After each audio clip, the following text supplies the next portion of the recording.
Welcome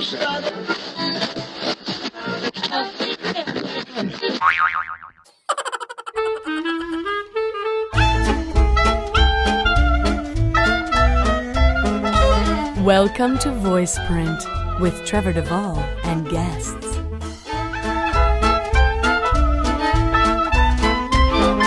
And now, your host and mine, Trevor Devall.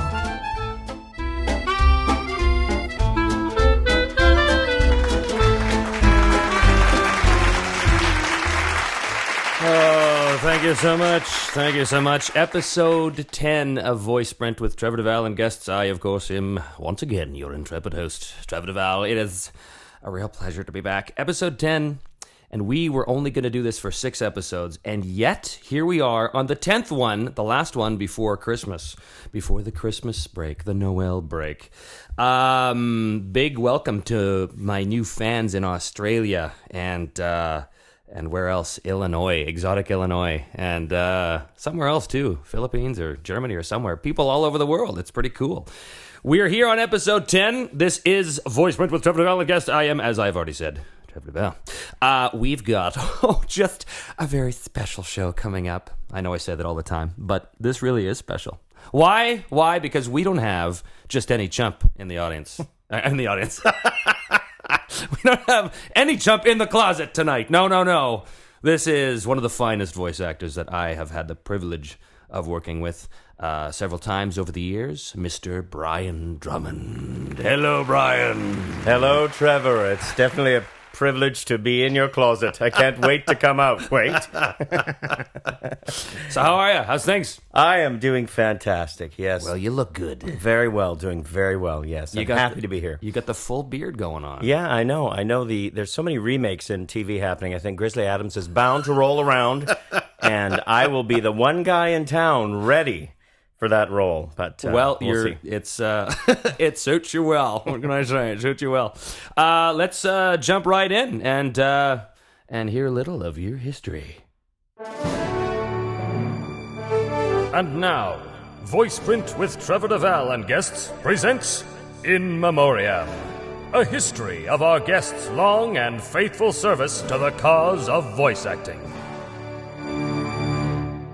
It was Scott that pointed out that in memoriam is, something you'd say at a eulogy or a funeral or something. Mm-hmm. So I don't mean to imply that anybody's career is over. That's but it could be any day. We all know this. It occurs to me that I neglected to get a clip of your stuff. Normally I have a clip of people's work, and I totally forgot to get a clip of your work. So clipless. We are clipless tonight, but that's okay because I am looking once again at the IMDb list of the work you've done, and this goes on and on and on. 15 pages of stuff you've done. So in no particular order, George of the Jungle, the new George. We're all very happy to have taken part in it. Yes. They had a new character that they brought along for this, revamped version, and I played the witch doctor on that one. And a hilarious character and really fun to play. Obviously, many of us who've been on the show, we play a number of other beasts and animals. I'm usually in the midst of, taking on a rhinoceros or being a monkey or an elephant or some crazy thing. But the witch doctor is the main one that recurs, and he's the father of one of the main characters on the show as well. And he's sort of a southern gent with just crazy and hair over his face so you can't see it at all, but very interesting chap. Sort of a jungle version of, Kentucky Fried Chicken Man. Absolutely. It's a fun show to work on. Lee Togar, who's George, does a fantastic job. And who else is on? Tabitha's on that show, Tabitha St. Germain. Yeah, Tabitha's on the show. There's not that many regulars, and I'm trying to think who else is on the show.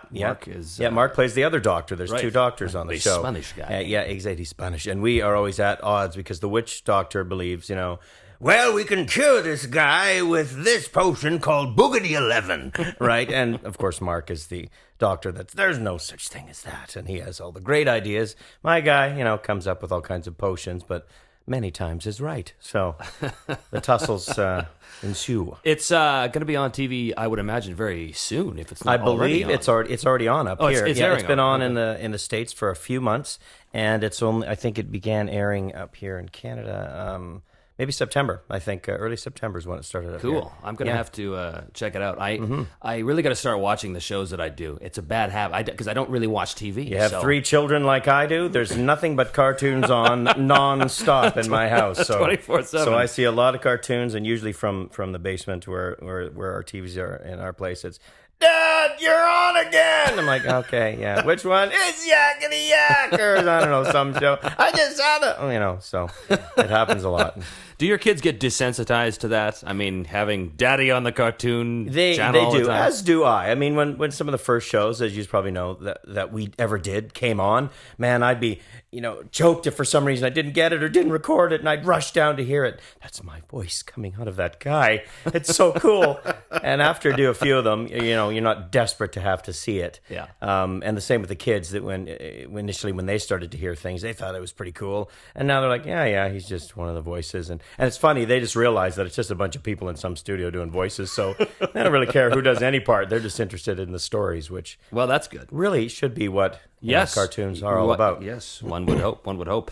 Stormhawks is another show that you've done. Looks like several characters here. Although I'm seeing Carver/Gull. Do those names mean anything to you, Brian? I know I played Carver on Stormhawks. Gull.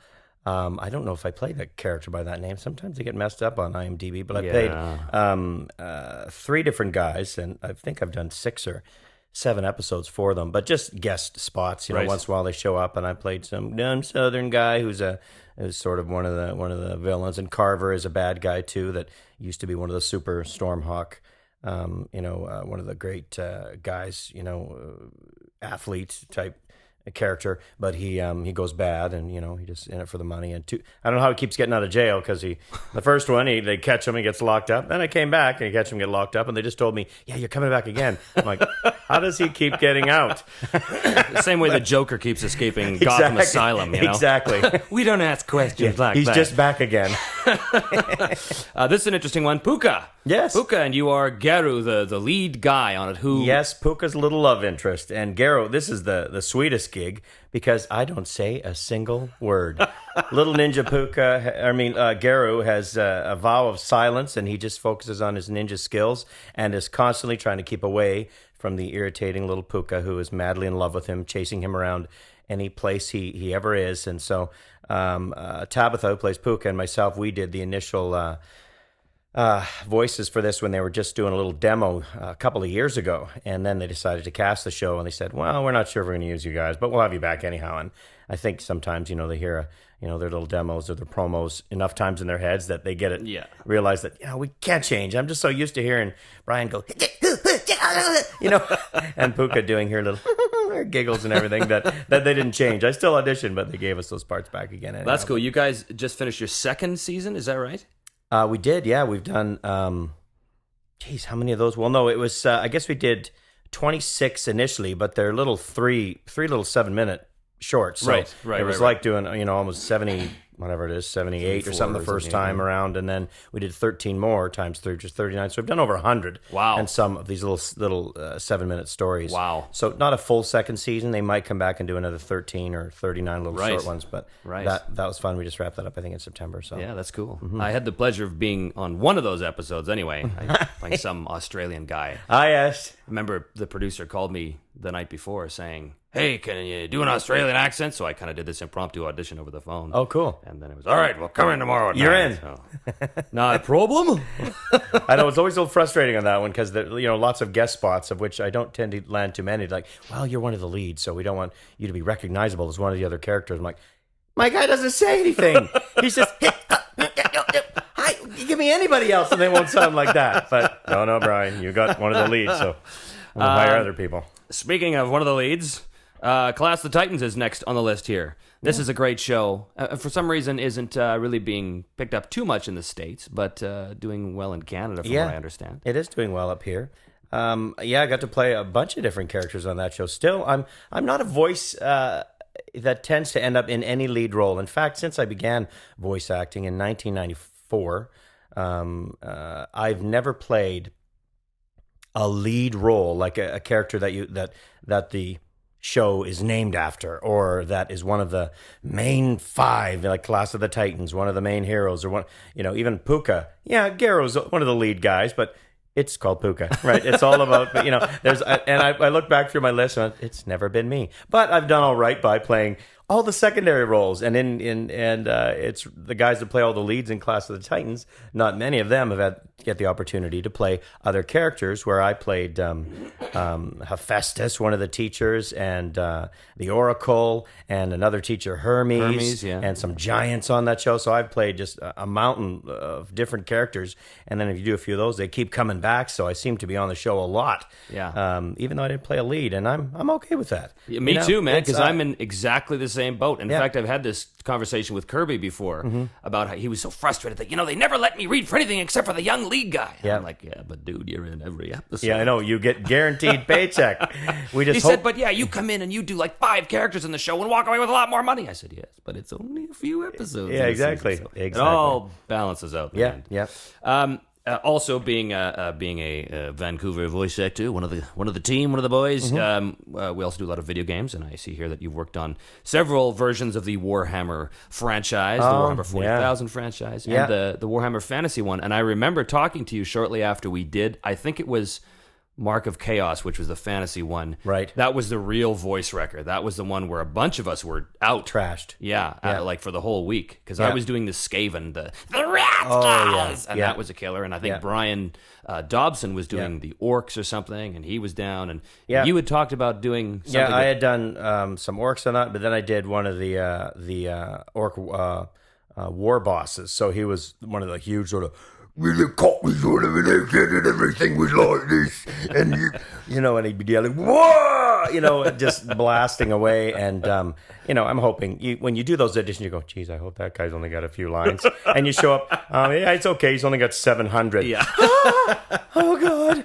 And after the first 13, you're like, I can't do anymore. Well, it's okay. 675 to go. All right. But those are killers, real killers. Yeah. But they're, it's fun to see them done. Yeah. And see the great voices, because you need those when you come up with those kind of characters. You need that voice. Yeah.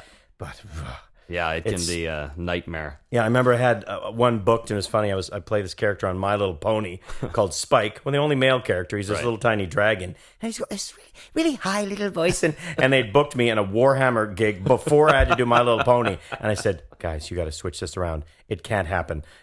I know I wrote it in my calendar, and we said, okay, but we've got to move it, or else My Little Pony's going down. I'm going to show up, and Spike will not be the dragon they're expecting. Hey, I'm Spike. Spike the dragon. It's like, too scary. Baraku Ragoon, as it says here. Is that what that says? Baraku Ragoon, Black Lagoon. Oh, Black Lagoon. Black Lagoon. Yeah, Benny. Very, very big fan favorite, this show, along with Death Note. Big fan favorite show. Yeah. Benny, and who's Benny in the show? Well, Benny's on the boat with the rest of the crew, with Revy and the gang and Rock, and on the boat. And Benny's kind of just a hang loose kind of from Florida, American guy, but he's got his long blonde hair, and he's the tech savvy guy on the boat. So he runs all of the logistics and the tech stuff. So he's never in a lot of the battles. So I'm lucky enough not to have a lot of screaming with him, and he sits pretty close to my own vocal range. But the one thing that disappoints me, it's one of those shows, boy, you want to swear and get some frustrations out. Oh yeah. Oh my God, that show is full of it. Except Benny, never. I think I swore one time. I said, like, damn it once or something. I don't know. I was like, Benny said something? But it's usually every other character is just going off and shooting people. Benny is duck and cover, get back to the boat, help them escape the situation, drive the car, drive the boat. And but he's a fun character to play anyhow, because I didn't realize the fan base that show had. Oh, yeah. And it's just really cool to watch. It's the action sequences and the gunplay and the fight sequences. Yeah, it's it's like a Martin Scorsese movie. It's just meets the Matrix. Yeah, with exactly. These crazy moves and flips. Yeah, and stuff. And that character Revy is just great character for a female lead. The one that's just not scared of anything and just ass kicking all the way. It's just great. Transformers Cybertron. You were Jetfire, is that right? So, yes. Or was that Energon? Or was that, which boy, you better name, because I did Cybertron, Energon. Cybertron was the last one we did. Energon was the one before that. Yeah, Jetfire and Jolt I played Jolt, too. Jolt right. was a little helicopter guy. That's he was right. one of, and Jetfire as well. Yeah. Also, you've done some a stint on Stargate SG-1. Now, that's live action stuff. Yeah. So you still do quite a bit of live action stuff, or is it? No, in the past 2 years, I haven't been able to. Previous to that, say in the mid 1990s through to 2003, or I would probably fit in on a good year 20% of what I was doing. Maybe 25% was on camera work, and then it started to peter down to 15% on camera, maybe 10. And in the past year and a half to 2 years. Even last summer, I tried to book 4 different on-camera gigs that I auditioned for, did the callbacks for, and all of them conflicted with some date on an animation show. Right. And because animation is the bread and butter for me, I just don't want to tick off the wrong people and not be available when I said I was going to be available for like my one little, guest spot on SG-1 or some little role that they're fun to do, but I had to pass on them. So I haven't done anything on camera for I think about maybe 10 months or something. I did something earlier in the year and one maybe last year. Right. Previous to that, I sort of had a good 10 or 15%, but it doesn't happen lately. Right. Well, you don't need that crap. Come Who on, needs you're it? a cartoon guy. Exactly. You're a I can act like a cartoon 10-year-old guy. every day. Exactly. I can't do that on set. Bionicle 3 Web of Shadows. Were you involved in all 3 of them? Not the first one. Not I did the the first first one, but one. the next 2. Yeah, next with 2. you. And we did both the next 2, didn't we? Yeah. Yeah. And you were Matau in that one. Yeah, Matau and Onawa. Right, that's right, Exactly. that's right. Green guy, brown guy. And That that was a was, struggle, too, because they kept, pushing these. We had the voices quite separated. Initially in auditions, they said, you're going to play both these guys. Oh, good, because this guy's high and this kind of crazy guy, this guy's lower and a little more, subdued. And then as we started doing the show, they're like, we need the lower subdued guy. We want him a little more energy and bring his voice up a little. And then the high energy guy, we want to lower his voice a bit, not have him so. And I said, guys, we're really moving these close together. Yeah. And, and that's okay. They're not really too many scenes together. And then a couple times they end up in scenes and I'm like cringing, going, oh my God, this sounds like the exact same person. But I'm like, hey, they still paid me, and I ran away with the money. And in the end, that's all we truly care about. Exactly. Take the Is money. the check signed? Yes. All right. Take the money and get out of here before they find out what criminals we are.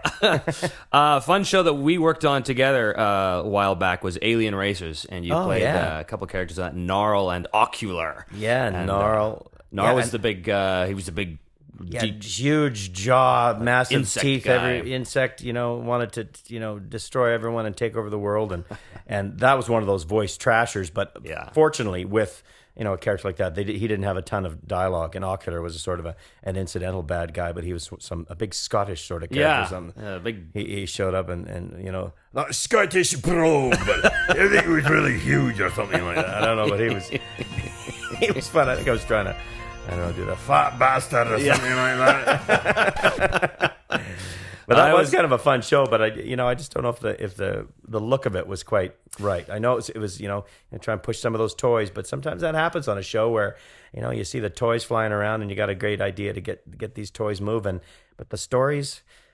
Kids still love stories. If you got to tell a story that interests them, and then they'll want to stock up on the toys. But it's been said before by perhaps the more jaded among us that really a cartoon is just an extended toy commercial. I try not to think of it like that very often, but that element is very much there. Yeah. You talk to any producer and they're going to say the same thing. Well, if you want to be producing a cartoon, you have to make sure you have your merchandising in place and stuff. And I remember Ian Corlett, who played the skull guy, whose name escapes me at the moment, on Alien Racers. He'd said he was in L.A. Shortly before we started recording the series, and he talked about, I saw in the discount bin these toys from Alien Racers, and the show hasn't even aired yet. We're like, uh-oh. When the toys are in the discount bin before you've really got a couple episodes under your belt, that's not a good sign. So I'm not really expecting a second season from that, but no. We can always hope. Yeah. Gundam Seed Destiny, and the first one, Gundam Seed, as well. This was another huge... Yeah, and Gundam Wing as well. These were huge fan favorites as well. Yeah. Do you do a lot of conventions? I did do a number of conventions, and as I got busier in animation, it just became more difficult because when my weeks during the week wasn't busy. I had a show or two to do during the week. I wasn't too bad to sort of take off from the family and head off and do a convention on the weekend. But now, doing quite a bit more during the week, I don't see them, a lot of them. So to say, hey, I'm flying off to Oklahoma this weekend, and I'll be in, Boston the following weekend, and after that, I'm going to be in, I found it a little difficult to really, put that face in front of the kids and, where are you going, Daddy? I'm going off to my real family. Yes, exactly. So, but I loved doing them. I had a pretty good time. I've been in Toronto and in New York and Boston. I did the big, I think it was Otakon. What was it in at the East Coast? Just Baltimore, a big one there, and a number of them, and had a great time at them. And obviously, yeah, like you said, Gundam Wing and the Gundam series is one of the big fan favorites, and Zex Merquise, which was one of the first big anime characters that I played, is a huge favorite of the Gundam series. And you played, I guess we both played the masked characters because you played Char. What was his name? Because in Gundam Seed Destiny, I played Neo, who was connected with the first character I played in Gundam. Yeah, wasn't it Char? No, Char was. I think Char was from. I think that was Mark who played. Oh, Char. right, Mark. Right. I think. But there's always a masked character. I was the masked guy in the last one. In the last one, okay, yeah, I knew there. Yeah, everybody, we all had to turn with the masked guy, and that's a very similar mask that they all wear. Yes, we all passed the mask around. Exactly. Get a chance to take the mask off and put the mask on. Crypto the Superdog was a fun one as well. Streaky the Cat is who you play. Yeah, and, well, that's a kid's, probably age about 5 to 7 year olds and even younger, preschool group. And obviously Sam Vincent played Crypto on that one. Yeah. And Streaky is funny. I just finished on a series called Yakety Yak. I was just sort of wrapping up doing a 26 episode with this little pineapple character kid that was the friend of Yakety. And this crazy little tiny little voice, which I hadn't really used before. Uh-huh. And they love this sort of crackly little strange little voice. And I was like, and then the Streaky came along. Yeah, we want him kind of raspy, little smart ass little guy. And I went, I'm going to recycle a voice I just did. But then I just thought, let's make him a little more street savvy because, so I put a very similar voice on, and Streaky came out of that, but he was just a little more of a smart ass than was little Keo on the other show, and it went right away. Yeah, it's amazing that when you can essentially use the same voice, but as soon as you change the attitude of a character, it's a completely different character right off the bat. No, he was a very different guy, but almost the same voice. Right. Yeah. You did some some work on Dragon Booster as well. A number of characters, were you not? No. I showed up on there a couple of times, but I also played one of the. What was his name? He was a hero character who was one of the superstar racers, I guess, of his time, and he was bound to a wheelchair because of a major injury that took place. And he showed up a couple of times to sort of help I've forgotten the lead character's name on that. What was Artha? Yeah, exactly. To sort of help guide him and be a little bit of a motivator for him when he had a couple of big events coming up. And so I remember being in an early episode and then in one sort of midway through, and then a couple of sort of incidental things that came along the way. Right. But, yeah. Gundam Seed, of course. We've talked about CSI Miami as a video game that I guess you and I both worked on. Yeah. Enrique Sanchez. I know. That was the funniest thing. I went in there and then they said, we want you to put on a little attitude and some drug dealer or something. I went, okay. Not something but it's fun because we don't get to play those in cartoons. I'm not going to put that guy on TV. But yeah. So you, of course, did your requisite stint on Inuyasha. Playing someone named Juromaru and Kagura. Juromaru and Kaguramaru. Almost people think I intentionally mispronounce these, but I'm really just stupid. That's all it is. I know when you see it. Just some creepy guys. I think I did a number in Inuyasha's too, but that was one that he sort of showed up for a little stint. Just an evil little creepy guy. I get a lot of the evil little creepy guys. And after feeling, doing Vegeta the first time around with Dragon Ball, that when you do that stuff, they say we want him for the evil little creepy guy. Yeah. Yakety Yak, you mentioned that was another show you did with Lee. Lee was Yakety in that one as well. Yakety as well. This is a good one. Inspector Gadget's Last Case, Claw's Revenge, Yeah, well, Dr. Claw. That was awesome. I was thrilled about that show because I watched Inspector Gadget as a kid all the time. And then it came along that they were going to be redoing some more Inspector Gadgets. And a 52-episode series. That's, I think, it's mentioned the movie that we did. Yeah. But they came and we did a 52-episode series, and they said, well, Claw, we need a Dr. Claw. The original guys, maybe we didn't want to pay what they wanted to be paid, and I think Frank Welker played him. And I think so, he's yeah. still working him, but we're going to recast that. So we want a voice match, and Maurice LaMarche played Inspector Gadget, so he voice matched Gadget. He was great at it. And I got Dr. Claw, so it was fun to do the "I'll get you, mad cat," and over and over again. But I thought it'd only be a couple episodes, and he ended up being in most of them. They found that the fan base just really wanted him there, and usually he'd send out some stooges or some other guy that he'd try and get Gadget and do something. But Claw was always back in the lair, pounding his fist and scaring his cat and sending off the two dweebs. Talk about a voice wrecker. Dr. Claw. I know. Yeah, it was. Wow. But fortunately, the one nice thing, he's back in his lair and he's got a couple of commands to give out, and I did find it very difficult whenever he had some large speech to make. Somehow he'd be talking to some criminal that he wanted to do something. And more than anything, it wasn't actually as hard on my voice, but it's a lot of air in that voice. Right. I'll get you, Gadget. It's mostly air, so I couldn't say long sentences without having to stop and breathe in the middle. So they'd write this long dialogue and say, "Can you say that one breath, Brad?" I'm like, we're going to have to find a way to, cut this together because it was very difficult to do in one breath. Yeah, no kidding. But not that much of a voice wrecker. It wasn't as bad as you might think. Huh. Well, I was a big fan of that show too when I was growing up, so that was kind of cool when I heard that. Oh, wow, Dr. Claw. That's pretty awesome.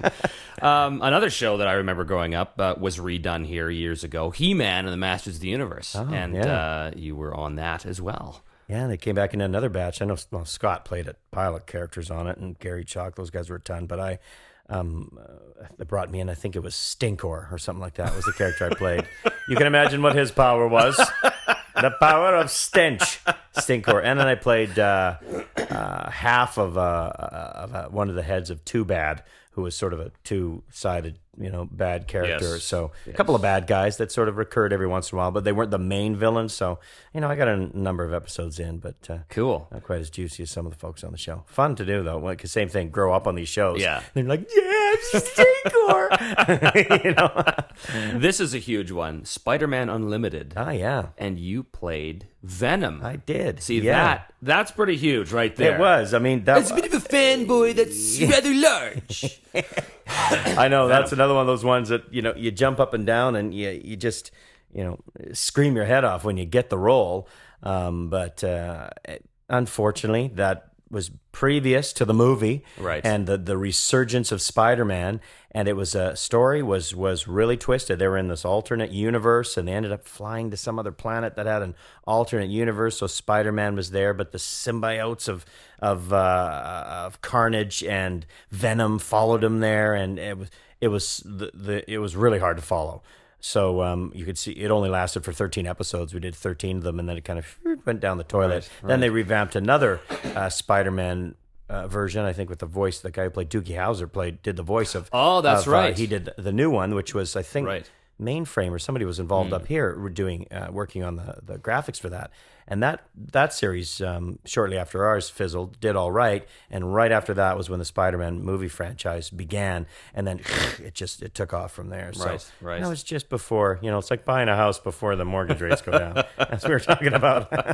But still, it's nice to have it on the resume. The Venom, what? Yeah, exactly.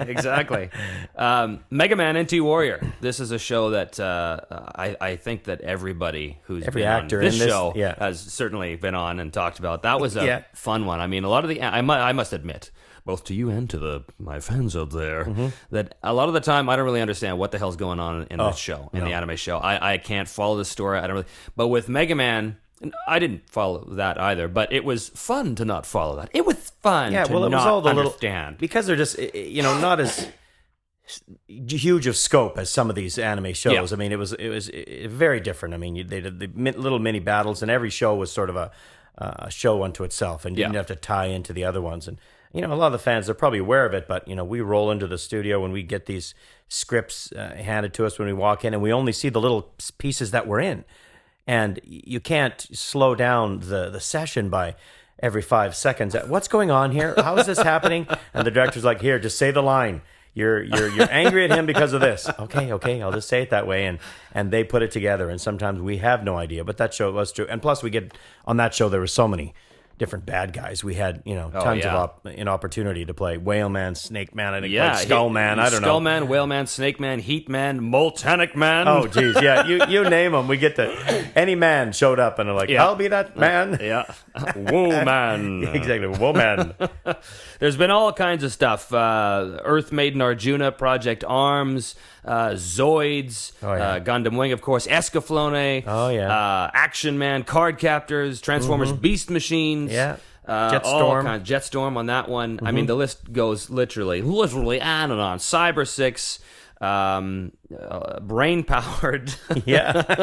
Jinro, you worked on as well. Mike Dobson was talking about that one when he was on. Yeah. And of course, the big one, Dragon Ball Z. Yes. Dragon Ball Z. Vegeta? Yeah, Vegeta. That was and I played Yajirobe on that show, and a couple other characters, but Vegeta by far still tops my list as being one of my favorite anime roles. It was my very first role in dubbing, role. I got my first acting gig in animation was a G.I. Joe role when they were doing this giant casting call, and landed a role in G.I. Joe. So I had just got my chops a little bit and felt comfortable. And I was in a room with a ton of guys that had all kinds of experience and was learning a lot.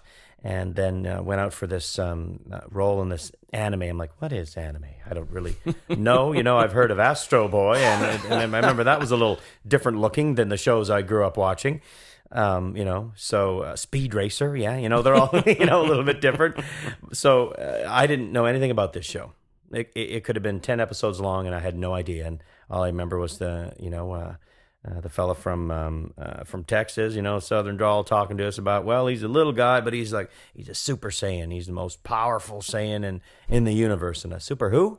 Super what? So what does this mean? It's like, and so basically he said, find a little voice for him, but he's got to be princely and powerful. And, I picked something out of the air, grabbed something out of my ass. And what was it? What did Vegeta sound like? Well, Vegeta was, yes. He was, everything about him and everything he said was, I'm the greatest of them all. No one shall overpower the Super Saiyan Vegeta. And I think a lot of the fans came from some of the screaming I did, because he would have these power-ups where that would just be, and it would just go on and on and on. A staple of Dragon Ball Z. And because it was probably because it was one of my first shows. I'm not, jaded and going, I'm not going to scream that much for that. I don't get paid enough to scream that much. I was like, I'll scream as much as you want. I want this to be, incredible cinematic experience for everyone watching. So I would scream my lungs out. And that was the first show I lost my voice on. We had an 8-hour session. Wow. Which we don't do often in ADR anymore, but we did that, and I couldn't speak.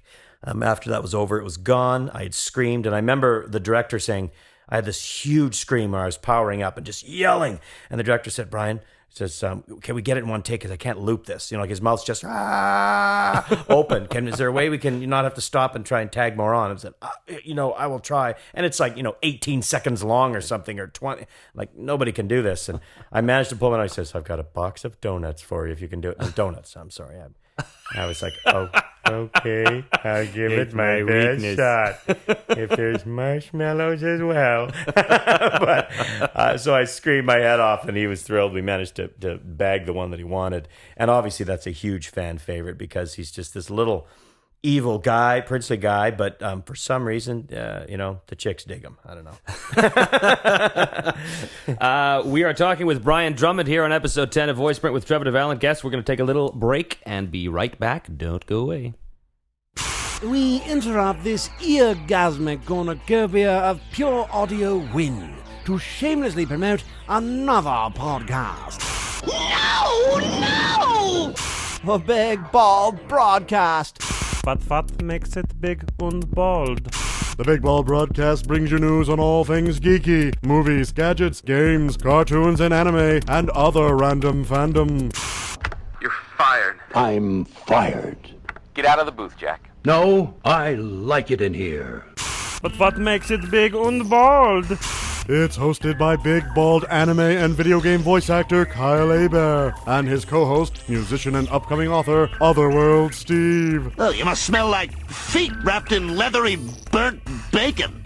Subscribe via iTunes or visit thebigbaldbroadcast.blogspot.com. That was totally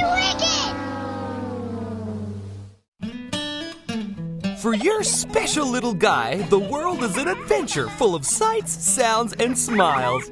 Baby doesn't follow a schedule, and every day is another miracle waiting to happen. Too bad he keeps shitting his pants.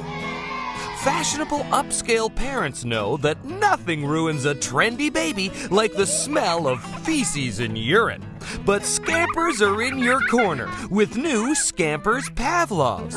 Only Scampers Pavlovs have the patented Nappy Zap system, which releases a mild electric shock to baby's oops zone whenever it comes into contact with liquid. It's just a little electric buddy letting baby know when it's go time and when it's no time. Scampers Pavlovs, because it's never too early to let your little guy know that his body is disgusting. You're listening to Voiceprint with Trevor Devall and Guests.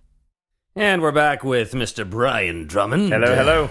I want to ask you, you kind of touched on this a little bit in the first half there, but how did you wind up getting in to the animation world? How did I wind up getting in? Well, back to the beginning. We'll start when I was just a youngster. Well, my training is in stage and theater, as is a lot of people in our industry. I got out of theater school here in Vancouver in '91. Was that Studio 58 in Vancouver here? Great theater program. For anyone that's across Canada or out this way, it's a great program to take part in if you can get in. And after getting out of there, I met my wife there. We performed a lot, and we did different shows locally here and touring. But we all know the money is crap in theater. The work is probably the most rewarding, as many of us have done. It's a wonderful work to do. But the money, unfortunately, it's not great when you have to live in a place like we do, which is one of the most expensive places in the entire country, almost in all of North America right now. So I started looking at film and TV and found myself, interested in it, but pretty bored with what I was getting. I look a bit like a cop, not with a beard right now, but I played a lot of cop roles and FBI guys and guys in suits and parts that wasn't a background performer, but I'd have 1 or 2 or 3 days here or there on the Stargates and the X-Files and the Da Vinci's Inquest and all that kind of stuff that was shot up here. But I was. It can happen in a heartbeat, but the casting directors up here, when they see a certain way, and after you get a few of those roles, hey, Brian, book that and that and that as the cop, then all of a sudden, before you know it, you're the cop. Yeah, and they do not see you as anything else. No, come on, it's this great junkie part. I know I could do it. I've got the training. No, Brian, we just don't see you that way. So I was frustrated, but already into the early 90s, 93, 94, and saw a write-up about some company named Mainframe that was doing this sort of dialogue with the community about the animation business, and Michael Donovan, a director, and a number of people were talking, and some of the guys that started this, and these couple of English guys were gonna do this new, completely CG, unheard of series called Reboot, and I'm like, what? This sounds interesting. So I went and took notes, and heard all these guys up there, Doug Parker and Mike Donovan, they were doing all these voices. I'm like, geez, that's so cool. You do voices and stuff in cartoons. And I thought it was the greatest thing. And I told my agent right after that, I want to do cartoons. And he was like, cartoons? What? That's not acting. Like, he didn't know, what that is.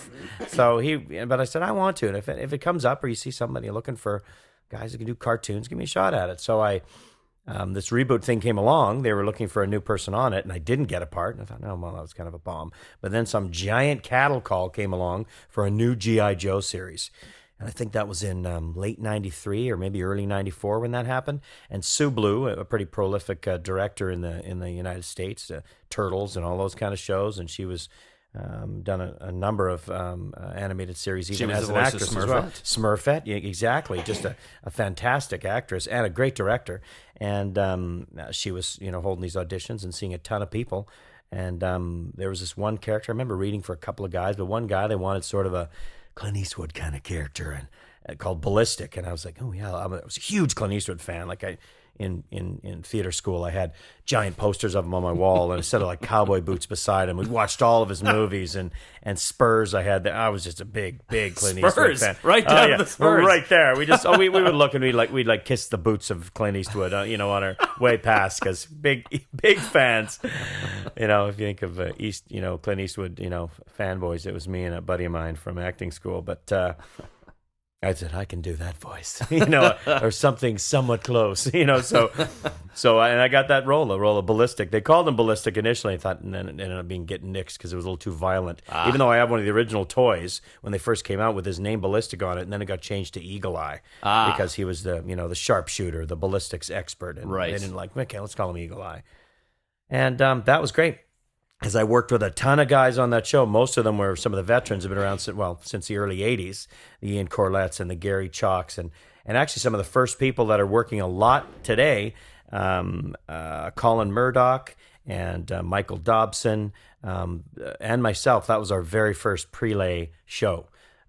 Working with some of those other fellas. Matt Hill was on the show, it was a great show. So I just sort of sat back and kept my mouth shut. Terry Clausen was on it and listened. Oh, that's how they do it. Oh, that's how you stand by the mic. Oh, that's, they'd laugh at me every time I had to redo stuff over and over again. But on the job training. Yeah, I learned a lot. And then shortly after that, Vegeta came along and, the rest is history. Yeah. Plugged away for the first 5 years or so, a gig here, a gig there. And now I'm finally, only 13 years later, starting to slip into my own a little bit. So when would you say, in your opinion, did you sort of hit it? Did you make that A-list? Or were you suddenly in a position where you thought, wow, I'm one of the boys? I would say 5 years ago, probably. And was it any one show that sort of did it for you, or was it... No, I never think it's, one show. I mean, I was actually thought I was in the... when I landed, I thought, I am one of the boys when I got Cyclops on X-Men. And I did the very first episode, and then they recast the show and changed about 4 people. I was turfed. Kirby was playing Cyclops, and that was like the worst voice day of my life. Because I thought, I have made it when you got a role like that. But it wasn't the end of me, but it sure felt like it for a short period of time. But I wouldn't say there was one particular show as much as when you're on a few that are happening. Like if there's 2 or 3 or a few happening and you're fairly consistently busy. And as of 2000 or so, I wasn't doing any other kind of work outside of voice, like working in a bar or a restaurant, or I'd done a number of things. And then even 5 to 6 years ago, it's just been very, very consistent and lots of voice gigs. And even in the past couple of years, starting to move more into radio, which I wasn't doing at all. So I would say even the past 5 years that I feel like I'm one of the boys, whatever we do, whoever we are. The secret club. You got a secret handshake. Well, wait a minute. I don't know that handshake. Maybe I'm not. I remember when I first met you, it was on my very first job ever, which was The Lost Continent, which we did back in 2000. And that show, I've talked about a little bit on this show before, how it never saw the light of day and that stuff. But we did 26 episodes. And I remember...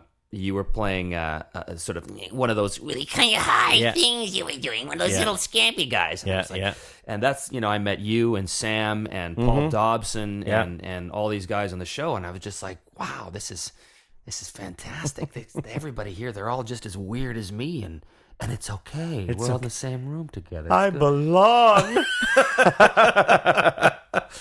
I know for me it was in about 2004, because it's that thing where you do wake up and you go, oh wait, I don't have any other jobs. I'm just doing voice now. This is what I do. Yeah. And it's kind of cool when you wake up and it's good. It's fun. So let me ask you this then: do you have when you're going to go in for an audition or when you're in a show and they throw a character at you? What's your process in terms of coming up with the character voice, coming up with the voice you're going to use in performance? Is there something specific you focus on, or do you just go with your instinct? Or, so let's say there's a new prelay show coming out and, the agent sends you the sides and you see them for the first time. What's your process from that point on? Well, in the past few years, a lot of the producers will pick, okay, we want to see Brian for this and this guy, or whomever for that and that. I always tell my agent, I say, send me all of the sides. I don't care which ones. They picked me that they want to see me for him and him. I tell them because generally, within the rest of my agency, there's a lot of other actors and they're seeing him for everything. So he has all the sides. So I'll just say, send them all and I'll pick who I'm going to do. I'll do the 2 that they ask me to. But, sometimes I look at other ones and go, you know what? That's more me. Or that guy I relate to. Sometimes it's even just a picture. Right. I'll look at something and like on Death Note, which is pretty popular. I was never asked to read for Ryuk on that show. And I can't believe I forgot to mention that. Well, there we are. Here we're talking about it now. But I wasn't asked to read for that character. And I was asked to read for a couple other things. I think they wanted me to read for L and some other guy. And I'm like, okay. And then, and I didn't ask for more because I thought, that's another ADR thing. I don't want to put a ton of energy into it because I was busy doing other things. And I showed up and I saw this picture of Ryuk on the wall. I was like, "Phew, that guy's creepy. That's cool. What a wicked looking character." And I asked about it when I got in. I said, "Can I read for him? Like, what's he supposed to be like?" And they played me the Japanese voice. And I went, "Oh, that's really cool." And he had that great sort of laugh. And I thought, he's kind of in my range. And I said, can I just have a quick second to look at this? I think I want to put something down for him. Because right away I went, that's the one I want. And I didn't even know if he was a big part in the show or not, but I want to play that guy. And that's the part I got. It was one that I was never even sent to read for. And it happens quite a bit. I would say probably sometimes upwards of 30% of the roles I get are not what they sent me to read or sent to me. So for me, when you asked how do I prepare, I like to see a picture for some reason that it's helpful to me. When there isn't one, I don't like it as much, but I like to see a picture because sometimes the descriptions, I get an idea in my head, then I show up at the audition, they have pictures up. I'm like, oh, geez, that's what he looks like? I would have done something totally different. Yeah.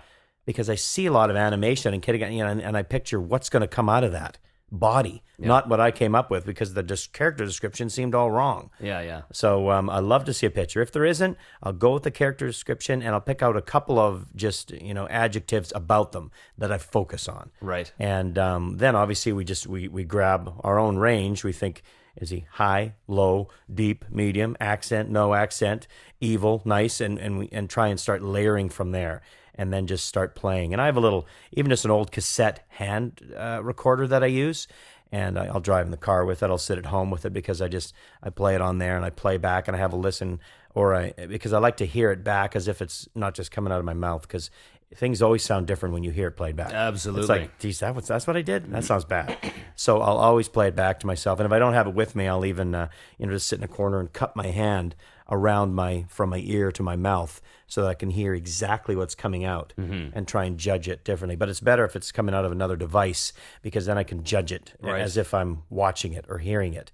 And then I try and picture, was that what's going to come out of that guy?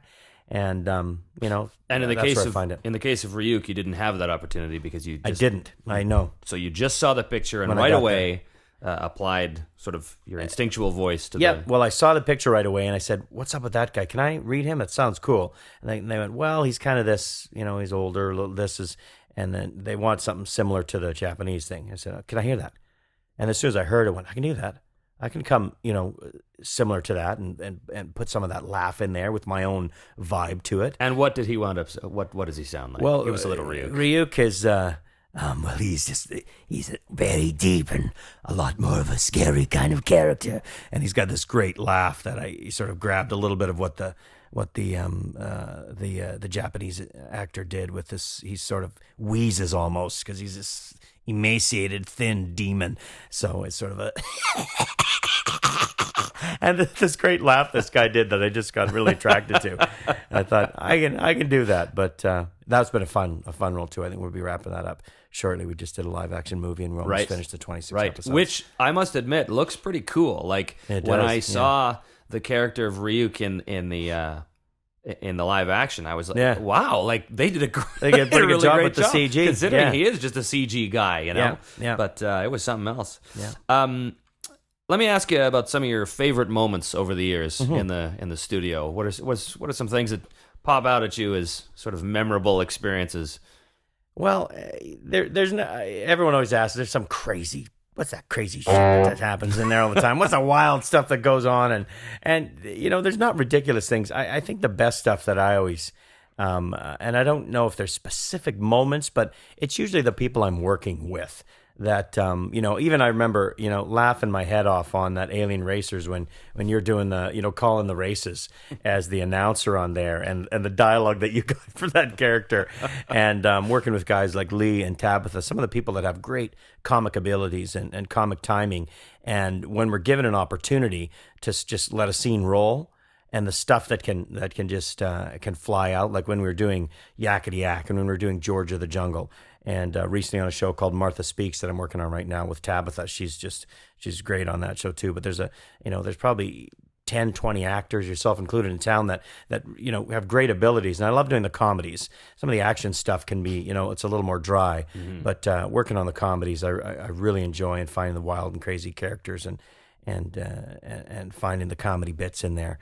And so I don't know if there's any specific times that I would look at as being bad ones are probably more so, like losing out on the X-Men series and screaming my lungs out for 8 hours so I could just had a migraine like you wouldn't believe with Vegeta. And there's some of those that really stand out in Warhammer series and stuff too.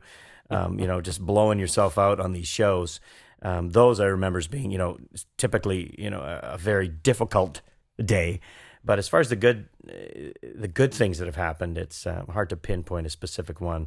Besides, I actually at some conventions I've more humorous moments than ever, like listening to McNeil go off and some of the fans. I remember one of the first conventions I went to.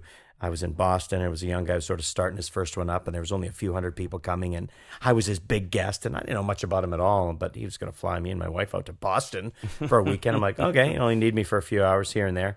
And they had this sort of dinner thing, and they were having this for his dinner, and somebody came in and said, there's this girl that her mom has come to pick her up. She's 16 or something, to pick her up from this convention. She's got to go home now, but she didn't get a chance to meet you. And wanted to see if we could just pop out and say hi to her or sign something. Like, sure, like absolutely. I don't want someone to miss me. I was the only guy, one of the guests that they had.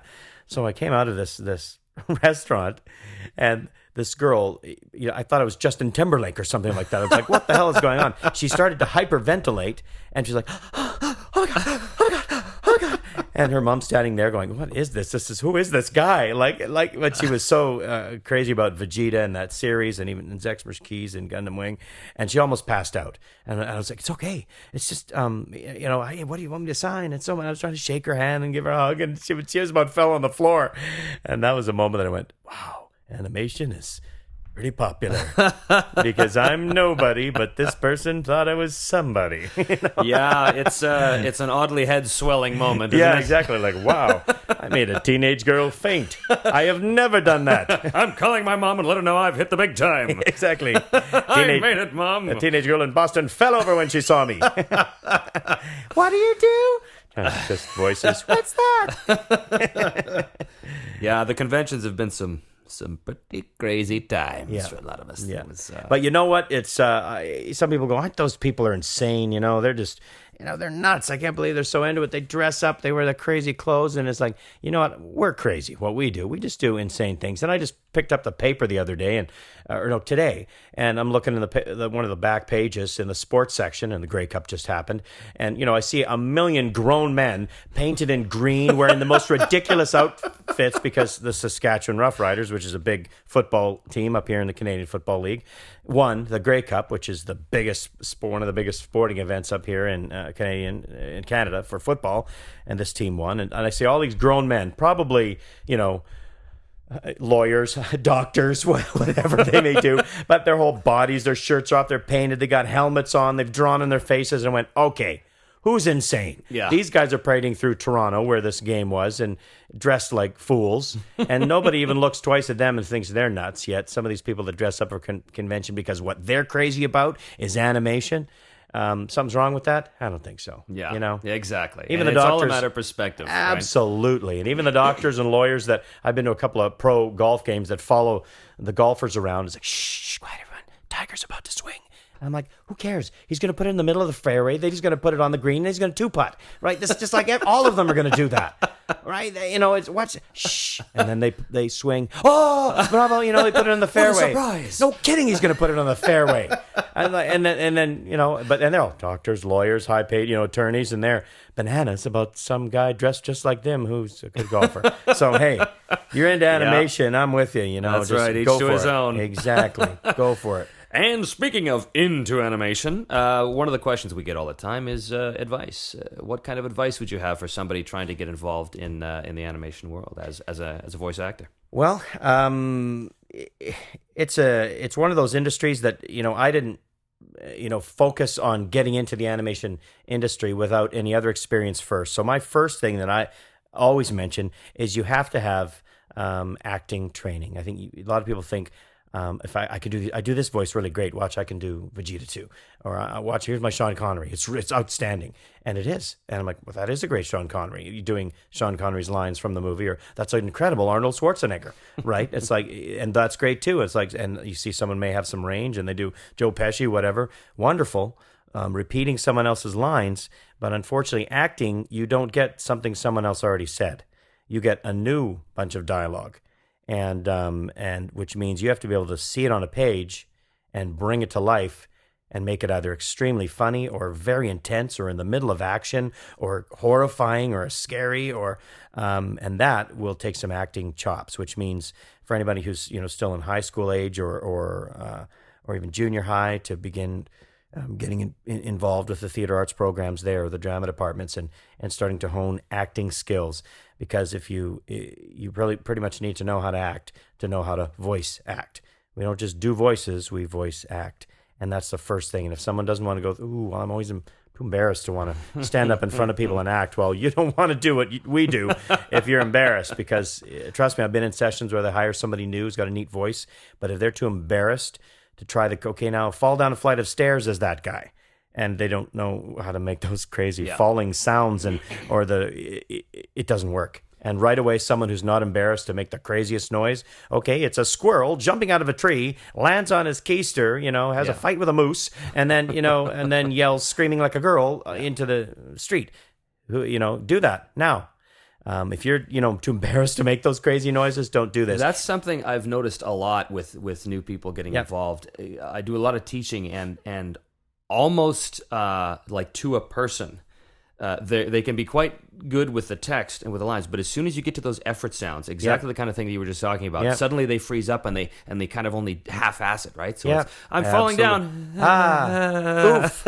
I fell down the stairs, and there's nothing that sounds worse than a sound that's not committed to. And I keep telling them, these sounds are lines. They are lines of dialogue. You have to look at the effort sounds as lines. They're as important. If you don't commit to it, sometimes even more important. Exactly. So that's where I start. I say, if you want to learn how to act and you're excited about acting and you're part of an acting troupe or an acting class, and if you're out of high school and you're deciding to go to a theater school, get some training there. And then you can decide, do I want to take the step and get it, do some workshops or get some training to try and put a CD together. And unfortunately, one of the things with animation, you pretty much need to be in some kind of a center that you can find work in.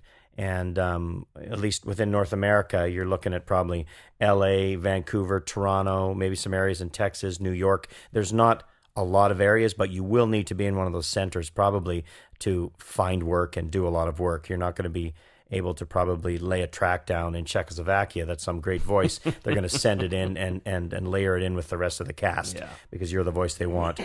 That is very unlikely to happen. That may change just with technology. Hello, I am the new Cyclops on this X-Men show. I take the place of Brian Drummond. He was fired from. Now I is new Cyclops. It's me. Yes. Cyclopus is me. No, it's Cyclops. Yes. With apologies to our listeners in Czechoslovakia. Exactly. Or the Czech Republic, I suppose. Yeah, Czech Republic. We're a little outdated, college. Yeah, exactly. Let's have a listen to what's in the mailbag.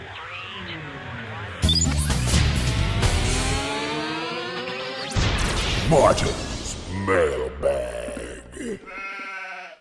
And the sheep announces the mailbag one more time. I think Martin must be on vacation or something, because, in fact, there is no mailbag from Martin this week, so we have no announcements from YTV.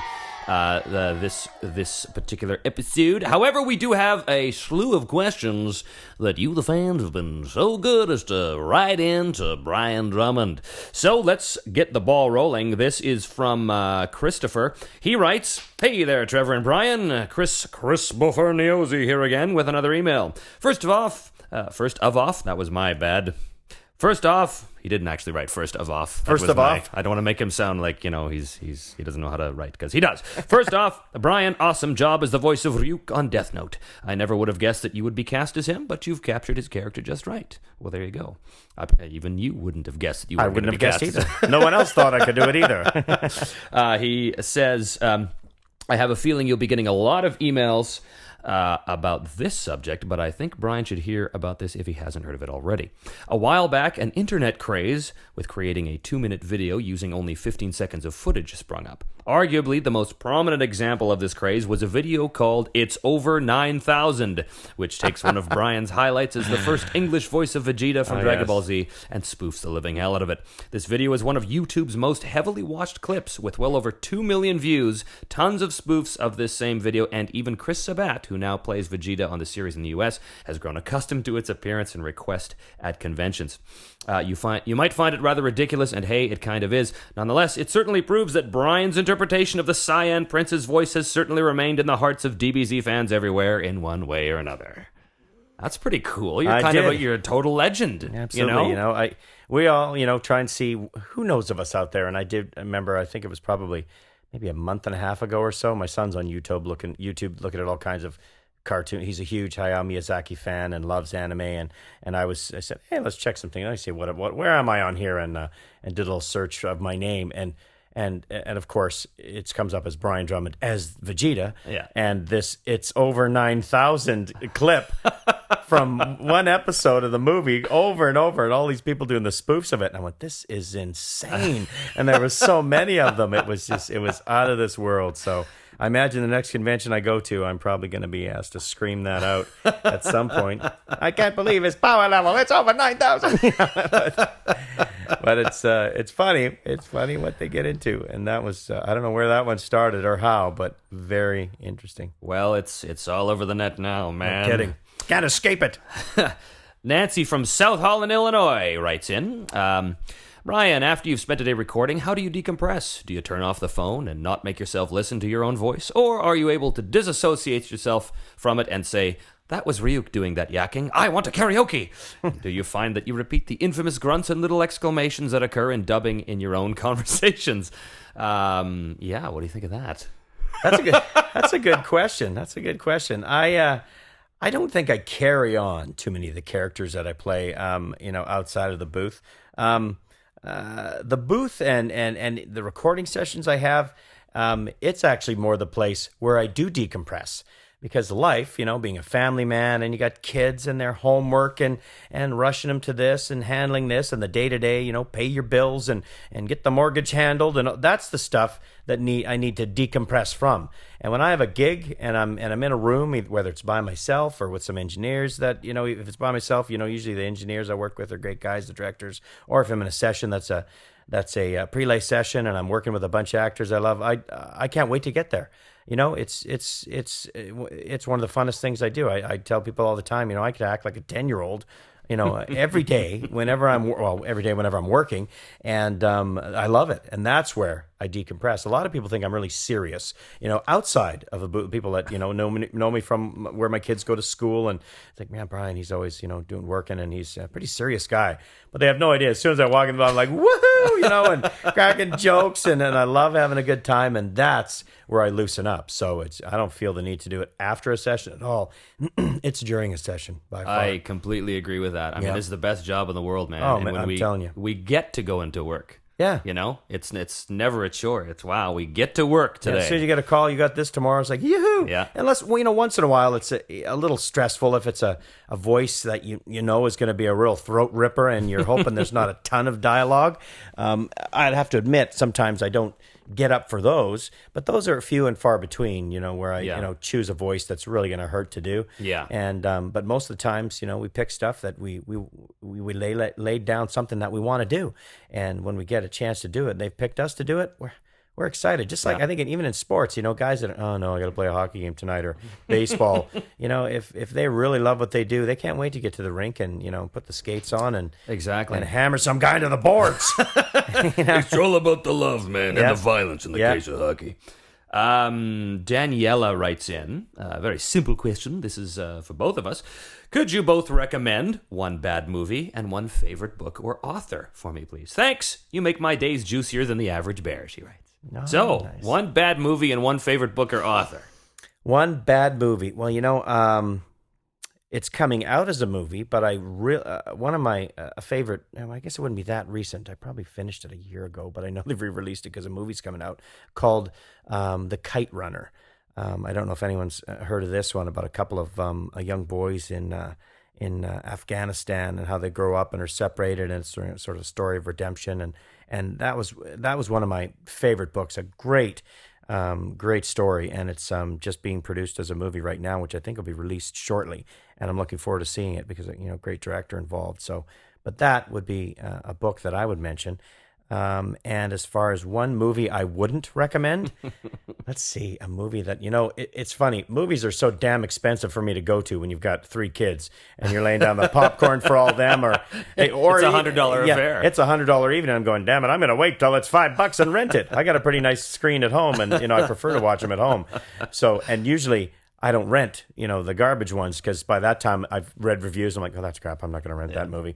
But what have I gone to in the theater that, I didn't, I was not a big fan of that last Shrek movie. That was probably one of the ones I went to. I preferred the first 2, so that one will go down as not. And you can see what I've got 3 kids. The last movie I just saw a couple nights ago, the B movie. Yeah, there Seinfeld. you go. Also, okay, not that great. But I've heard that. Although I must admit it's on my list. I'm a bit of a huge Seinfeld fan. Yeah. Oh, and he throws a few good bits in there. For myself, bad movie. Well, this is sort of an awesomely bad movie, but it's from the 80s, and it was based on I think it was based on an old H.P. Lovecraft story. It was called The Reanimator. Oh. And if you ever get a chance to see it, it's so awesomely kind of bad or badly awesome. I can't really figure that one out, but I got to get it on DVD. It's so great and yet so B movie at the same time. And a favorite book, I got to tell you, I just finished reading The God Delusion by old Richard Dawkins there, and it's a must read. It's a must read. Oh, he's kind of preaching to the choir a little bit. The God Delusion. The God Delusion. There it is. There's my bit of there's my political statement for the evening. Next, onwards and upwards. This is from... Who is this from? Daniel from California. Hey, Brian. Hey, Trevor. This is Daniel from California. First of all, Trevor, congratulations on the 10th podcast. I really enjoy your interviews and your work. Well, thanks, buddy. I enjoy you listening to my work. Keep listening. I loved your voice work on the new Dynasty Warriors Gundam. It's really great hearing your voices in the game. Awesome. Thank you. I have 2 questions for you both. One, if they wanted to do a sequel, would you both do it? I assume that's for Gundam. And 2, what types of music are you both into? Well, a sequel to Gundam. I mean, I started on Gundam Mobile Suit Gundam. Yeah. And then Gundam Seed, and then Gundam Seed Destiny. So I'm pretty much heavily entrenched as an actor into that whole Gundam universe, and I'd gladly do another one, although I would like to do someone that isn't Mulaflaga. Not that I got any problems with doing Mulaflaga. Like I've said before, if you're going to be typecast, it's good to be typecast as Han Solo. Let's face it. There are worse characters to be typecast as, but... Yeah. I'd like to move into something else a little bit, just maybe. A little different, maybe. What about you? I mean, Gundam has been great to me too, and obviously from Gundam Wing, Zex was a hugely popular character, and then the Gundam Seed and Seed Destiny and Mobile Suit Gundam, I was part of all of them as well. So whenever the word Gundam is in the title, call me up. Here I am. Throw any character at me, and I'm interested. You actually played a really, really cool character in Gundam Seed. There was the Captain? Desert Tiger. Desert Tiger, dude. Yeah. I was Captain Waldfeld. Yeah, yes, that's him. I was. Yeah. It's one of the few series that I've actually watched in its entirety, and really? and you were pretty awesome he was in that, man. He you was were cool. awesome. Little of the coffee, he was always into his cup of coffee. Like that was good a lot of sipping reactions. And in terms of music, what kind of music are you into? Was the question from? You know what? I listen to everything. it's funny. I'm not a snob in any way. I'm not a big metal fan, like thrash metal.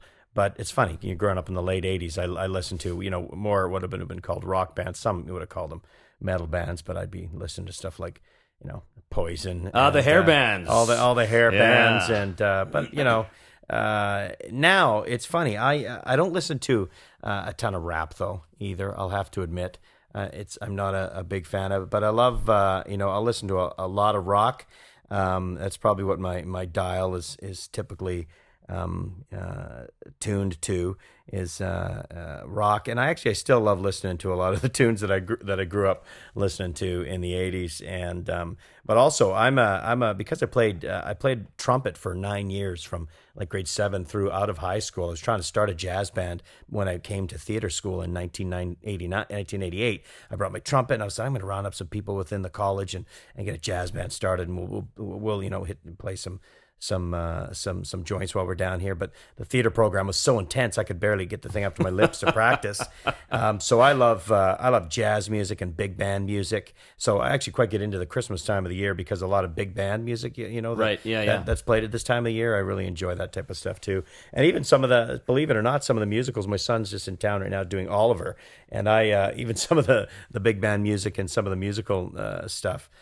Just from my stage days, that when I used to, be more involved in stage, that I was very aware of a lot of that. I'll even crank in the musicals and listen to that stuff, specifically with him because we're, trying to learn tunes and things like that. Right. It's very funny.